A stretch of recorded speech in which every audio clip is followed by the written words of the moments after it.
Hey everybody, John Russell, psychic, paranormal investigator, and published author, with my first book, Writing with Ghost Angels and the Spirits of the Dead. This book came out in September of last year, September 2020, and so it's been out almost a full year now, and it still pops up in various categories on the Amazon bestseller list. It did just the other day. And so I really appreciate that the book is still popular, still selling well. So many people are enjoying it and giving me positive feedback about it. And today I thought I'd read you one of the stories from my book, one of my favorite stories from the book, Writing with Ghost Angels and the Spirits of the Dead. So here we go, an author reading. And I'm going to read the chapter to you titled Poe. No, not Edgar Allan. Over a decade ago, after my wife Marjorie and I had moved from New York to Florida, we went browsing.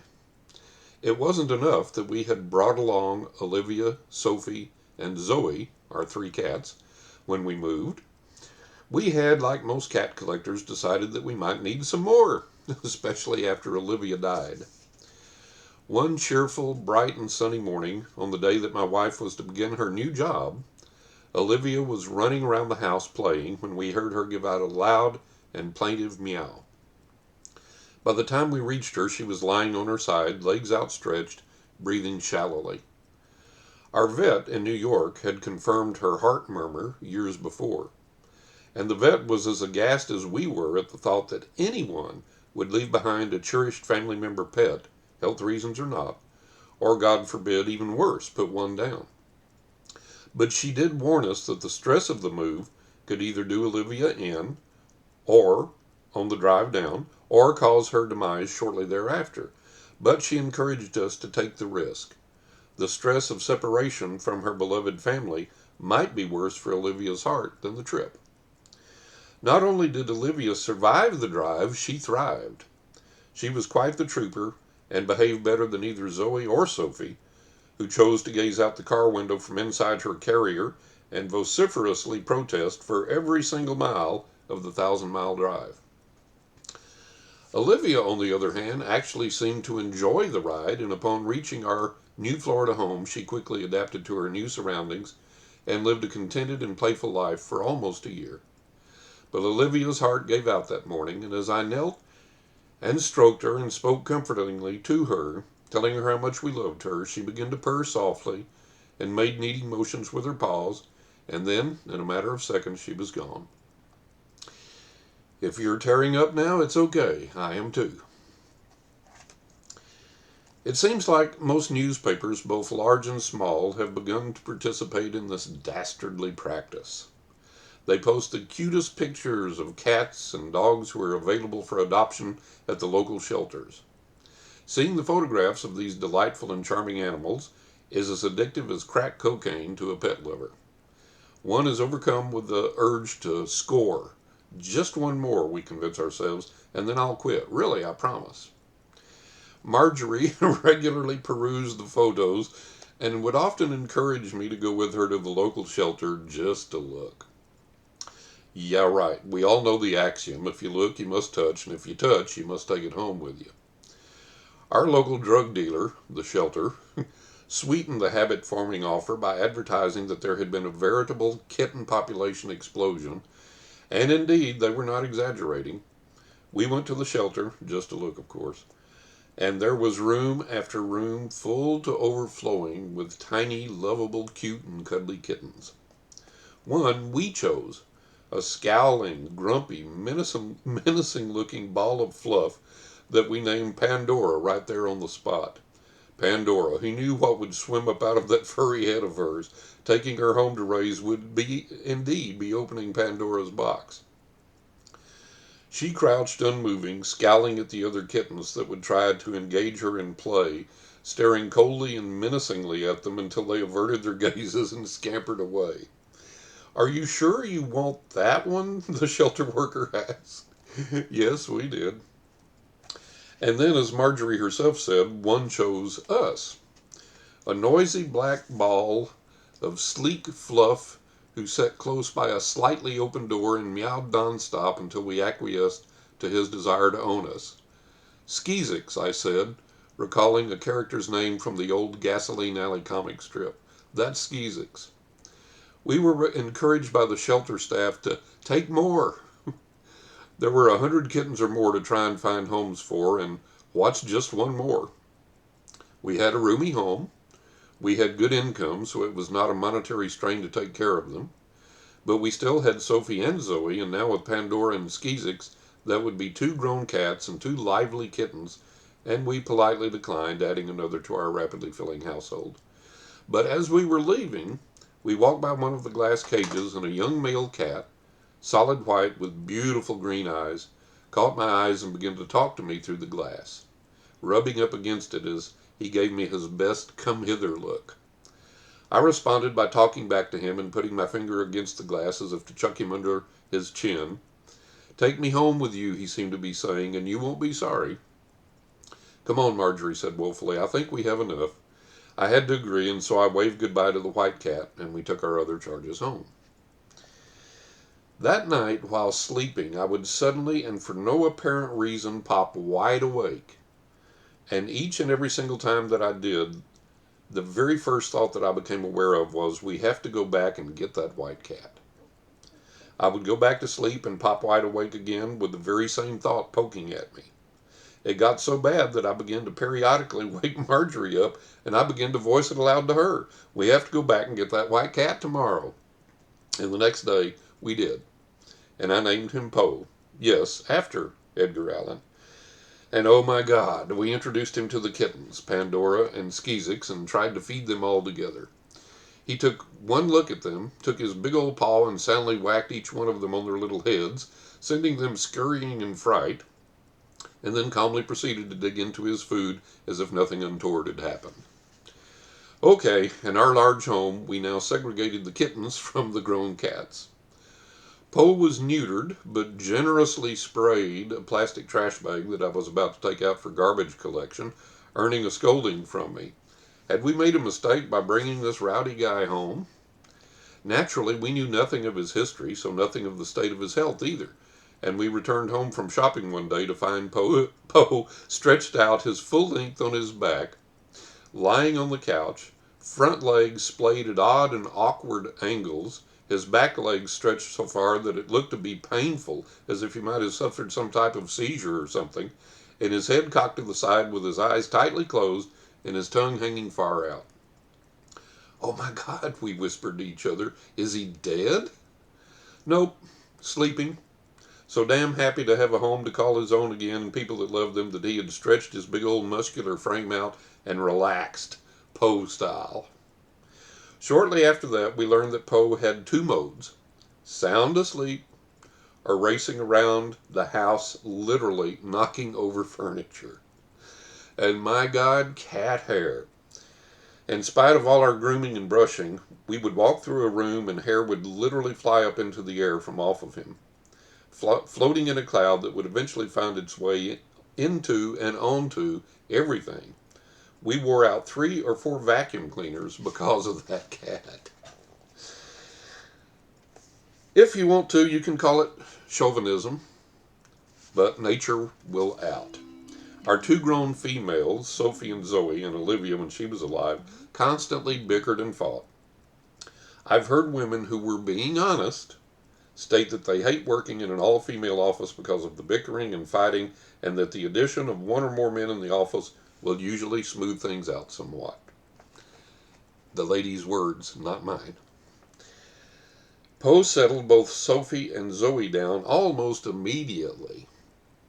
He was all male, this cat, and he walked through the house with a tough guy swagger that he could readily back up. Zoe made the mistake of challenging him once, never again. Sophie and Zoe would attempt to get into their little hissy fits with one another, and Poe would shut it down immediately. For the first time ever, peace among the cats reigned in our home. And Poe fell absolutely, totally head over heels in love with Sophie. He worshipped her. He idolized her. He made a fool of himself over her. He tried everything in his knowledge and power to gain her favorable attention, to shower her with affection, to do things for her. It was sweet, touching, and comical all at the same time. I have never seen an animal so in love with another.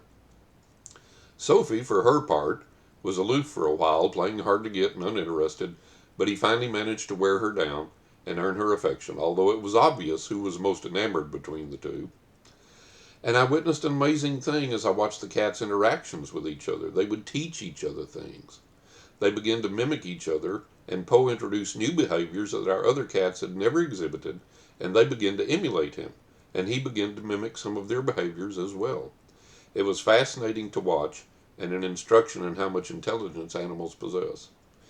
But as much as Poe loved and adored Sophie, and in a friendly manner tolerated Zoe, he never ever warmed up to Pandora or Skeezix, and we had to keep them segregated until the end of days. Every chance that he got, he would attack them. I never understood why. I grew to love Poe as I had only ever loved one other cat I had known. When I would come into the house, Poe would run to greet me just as a dog would. He loved to play, and he truly had two modes: fast asleep, or racing through the house, knocking things off and breaking them and overturning furniture. He would sit in my lap and gaze adoringly into my eyes, and purr as I stroked him and talked to him. He would sleep on my chest with his face close to mine, and he would respond and most times come to me when I called his name. And he had his quirks. As much as he loved attention and to be stroked and petted and to lie on me or sleep with me on the couch, he hated to be picked up. He would protest loudly in an almost scared tone of voice and squirm in an attempt to get out of my arms until I put him down. It was something he never overcame, and I can only guess that it had something to do with his life before he came to us. Another oddity of his was that he loved to come into the bathroom and bite our butts while we were sitting on the toilet. It got so bad that I finally had to close the bathroom door and keep him out, as did Marjorie too. I believe that he was allergic to cats. As funny as that sounds, he had odd bouts of coughing and sneezing for which the vets could find no logical reason, and those bouts ended when he was the sole remaining cat in his segregated part of our home. He would also have bouts of loud wheezing, usually around the same time that I would have my own seasonal allergic and asthmatic problems. Once I had gone into the bathroom and closed the door to avoid having my flanks repeatedly bitten by my beloved Poe. I had become a fairly tough old boy, and I had developed a fondness for the martial arts, knives, guns, and other weaponry, and an affinity for self-defense, and I usually had some type of weapon either on or near me, even in our home. I was reading a magazine as I sat on the toilet, and from across our home I heard, slowly coming toward the bathroom door, I swear to you, the rhythmic, loud breathing of none other than Darth Vader. I'm not kidding. I'm not exaggerating. It got closer and louder and closer and louder, and I had not a weapon one on me or near me, and by God damned if I was going to die sitting on the toilet. The horrific breathing was now right at the bathroom door, and I jumped up and quickly pulled up my pants, rolled up a magazine to use as a club, and jerked the door open and adopted a fighting stance, ready to attack whoever was there. And there stood Poe, roaring in that horrible Darth Vader breathing. He coughed loudly and waddled off through the house, leaving me laughing until tears rolled down my cheeks. Zoe died first. Her thing was the stacks of boxes in our entry hallway that we had stopped using. We had moved from our home in New York, which was 2 stories with a basement and an attic, into a 1-floor home, and we did not get rid of anything. There are 2 entryways into our home from the front of our house, one through a small hallway that eventually became the repository for stacks of unpacked boxes. Our house was clean and otherwise neat, but we had those stacks of boxes in the hallway on which Zoe loved to sleep. We could all hear her as she would wake up from a nap, shift from one box to the other, make more noise as she scooched around on it to get comfortable, and then go back to sleep. So after Zoe died, she continued to give us a sign that she was still with us for a while. Me, Marjorie, and both Sophie and Poe would hear the sounds of her jumping up on those boxes, walking around, and settling down for a nap. Sometimes it would be so loud that both Sophie and Poe would jump up and stare, and occasionally they would go into the hallway to investigate. Sophie's thing was the metal water bowl. Well, anything that held water. She wasn't into drinking it so much as staring into it and playing with it. And we had one of those automatic waterers with a clear plastic jug, and when water would trickle down to refill the water bowl, bubbles would rise up in the jug, and Sophie would paw at them with such force that she would nearly knock the jug over. So we finally went to the metal water bowl. The metal water bowl had been a kitchen bowl at one point and had a couple of metal rings on each side that swiveled up and down, and I presumed that the rings had been used at one point to hang the bowl from hooks or to use as lifts. Not only did Sophie love to play in the water, she now also developed an affinity for playing with the rings, and she would flip them up with her paws so that they would clink loudly against the sides of the bowl. After Sophie died, we would all hear the loud clink of the rings as they were flipped up and down against the bowl. And Poe was bereft of his love, mourning for her loss like I've never seen an animal mourn.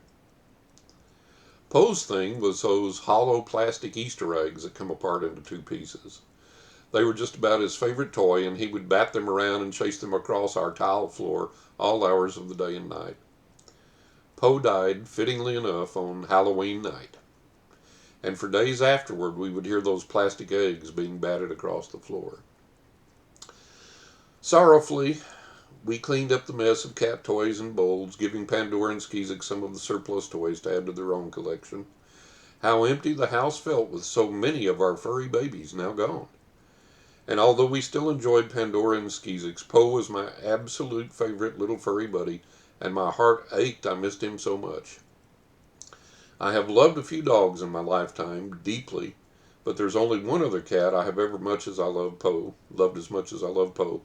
His loss was irreplaceable. No one could ever match his personality and the love he showed us all. A Halloween came and went. My sorrow at losing Poe felt as sharp as it had a year ago when he died. Then, almost a year later, came Hurricane Matthew. As we were not in the evacuation zone, we obeyed the authorities' directive to shelter in place in our home, which was built to hurricane standards for the state of Florida. We lost a couple of trees. One section of our fence, which borders a wild and tangled woods behind our home, was blown down, falling inward into our backyard, but thankfully our house was spared any damage. And then we began the process of cleanup and contacting repairmen and our insurance carrier. Due to the widespread damage from Matthew, it took some time before we got responses to our phone calls, much less a visit. There was so much damage to so many homes that contractors were getting hundreds and even thousands of calls, and it took time for them to process everything and get someone out to assess damage in person. In the meantime, our forlorn fence lay in our yard, revealing the thickets of vines, other growth, and debris from the storm that was now our view as we gazed out into the woods through the back doors, which are nearly all glass top to bottom.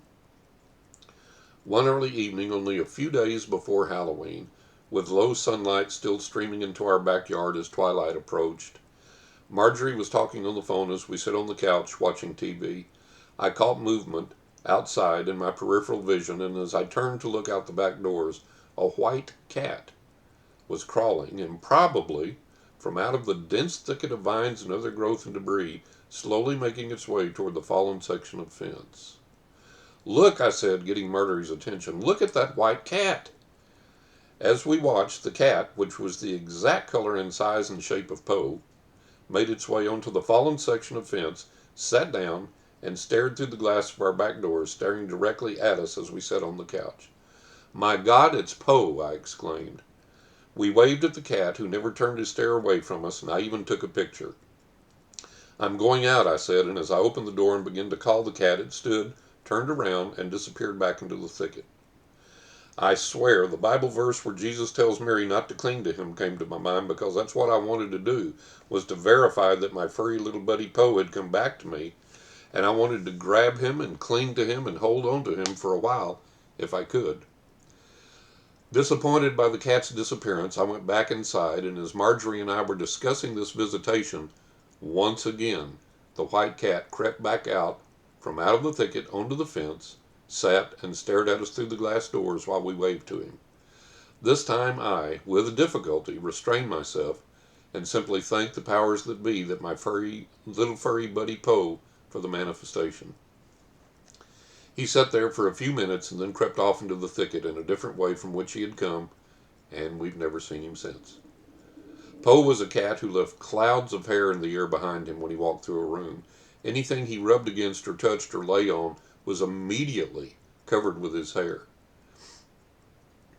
And yet, in this thicket through which this cat had come, there was not a stray bit of hair to be found. In addition, Marjorie kept remarking how brilliantly glowing white he was, abnormally white, and that a cat who had made its way through all of that woodland should have been dirty. Instead, he glowed whiter than white, with not a streak of dirt on him anywhere. Odder still was the photo I took of him, for it shows a brilliant white cat sitting on the fallen fence with no detail whatsoever.